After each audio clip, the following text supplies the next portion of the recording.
महाराष्ट्र शासन परिवहन विभाग, राज्य मराठी विकास संस्था, कोकण मराठी साहित्य परिषद आणि मुंबई मराठी साहित्य संघ यांच्या संयुक्त विद्यमाने रिक्षा चालकांकरिता अमराठी भाषिक या व्यक्तींकरिता मराठी भाषा सक्तीची करण्यात आली असून या अभियानात प्रादेशिक परिवहन कार्यालय येथे सुरुवात करण्यात आली आहे। हे अभियान 15 जुलै ते 15 ऑगस्ट दरम्यान राबविले जाणार आहे।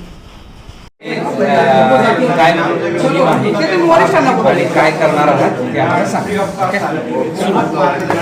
नमस्कार, मी छाया देवराज।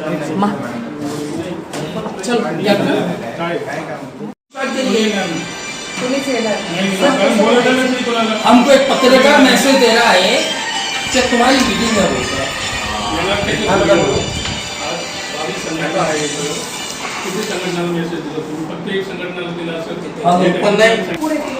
तुम्हाला जे काय मग उपरेश आराखडा काय तुमचं ते सांगा, आम्ही पुढचं बोलू काही ते।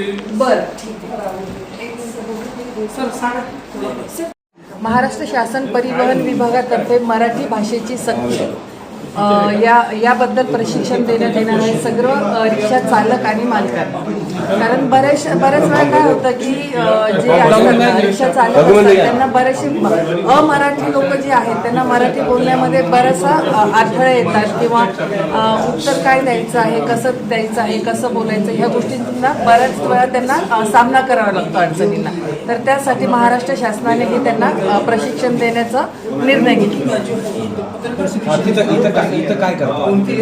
इथं आल्यावरती जे रिक्षा चालक आहेत त्यांच्या जे बेसिक दैनंदिन गोष्टी आहेत, जसं आता मला कुठेतरी जायचं, मी रिक्षा चालकाला थांबवलं की दादा मला इथे इथे जायचं, तर रिक्षा चालकाने त्या गोष्टीचं उत्तर मराठीचं, म्हणजे फक्त 16 वाक्य आहे की कुठे जायचं आहे किंवा रिक्षाचं भाडं किती असणार आहे। बऱ्याचदा असं होतं ना की रिक्षा चालकांना आपण बोलत असताना रिक्षा चालक थांबत नाही, ते सरळ निघून जातात किंवा आपण मराठीत बोलतोय, बरंचसं म्हणजे जे वयोवृद्ध असतात त्यांना हिंदी समजण्यामध्ये किंवा बोलण्यामध्ये बऱ्याच वेळेस अडचणी येतात। तर त्यावेळेस रिक्षा चालकांना त्यांना मराठीमध्ये उत्तर देण्यात यावं आणि ते कशा पद्धतीचं असावं ते आम्ही इथे त्यांना प्रशिक्षण देणार। ओके, नाव सांगा। छाया देवराज। कुठून आला? मी छाया देवराज, मी इथे छत्रपती संभाजीनगरमध्येच राहते। रिक्षा चालक युनियनचे आपण जिल्हाध्यक्ष आहात एका संघटनेचे। मराठी सक्तीचा हा जो विषय, काय सांगाल याबाबत? आजपासून तिथं प्रशिक्षण चालू झालं। सर्वात पहिले मी माझा परिचय देतो। शिवसेना उद्धव बाळासाहेब ठाकरे, महाराष्ट्र वाहतूक सेना, जिल्हा प्रमुख सलीम खामगावकर। मराठी सक्ती नाही आहे, याला सक्ती नाही म्हणता येणार।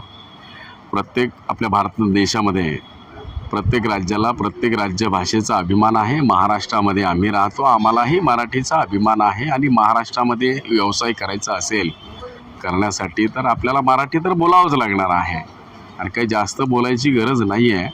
थोडीफार मराठी तर प्रत्येक माणसाला यायला पाहिजे आणि ज्यांना येत नाही त्यांचं प्रशिक्षण संभाजीनगर RTO ऑफिसमध्ये आज सुरुवात झालेली आहे।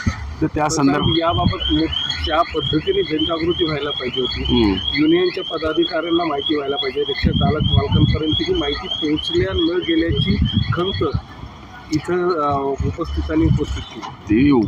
उपस्थित नाही, सुरुवात आपल्यापासून झालेली आहे की शहरामध्ये 32,000 रिक्षा रजिस्टर्ड परवानाधारक आहेत, त्याच्यानंतर बॅटरी रिक्षा चालक आहेत 5,000च्या पुढे गेलेत।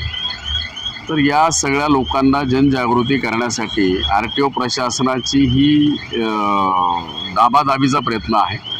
महाराष्ट्र शासन याच्यावर कोट्यवधी रुपयाचं जनजागृतीसाठी काम करतोय आणि RTO प्रशासन या गोष्टीला फक्त RTO कार्यालयामध्येच ही मोहीम चालू आहे असं दाखवण्याचा प्रयत्न होत आहे। त्याच्यामुळं आमचा आरोप आहे की संघटनेचे जेवढेही पदाधिकारी असतील सर्व संघटनेच्या पदाधिकाऱ्यांना या जनजागृती प्रशिक्षण अभियानाची माहिती कसल्याही प्रकारची मिळालेली नाही आहे। आम्हाला सुद्धा एका पत्रकार महोदयाच्या माध्यमातून याची माहिती मिळाली, तेव्हा आम्ही इथं दाखल झालो आणि बघतो तर काय RTO प्रशासन फक्त काळा बाजार चालू आहे, गोंधळ चालू आहे आणि या गोंधळाचा आम्हाला कसल्याही प्रकारची माहिती मिळालेली नाही। ती खंत आम्हाला आहे। आमची विनंती हीच आहे की जनजागृती जर अभियान प्रशासनाकडून होत आहे तर संघटनेचे प्रतिनिधी यांना याची माहिती देणं अनिवार्य आहे, परंतु दिल्या जात नाही। जर संघटनेच्या प्रतिनिधींना जर माहिती दिल्या जात नसेल आणि आपण हे संबोधित करत असाल की प्रत्येक ऑटो चालकापर्यंत आमची माहिती जात आहे तर ते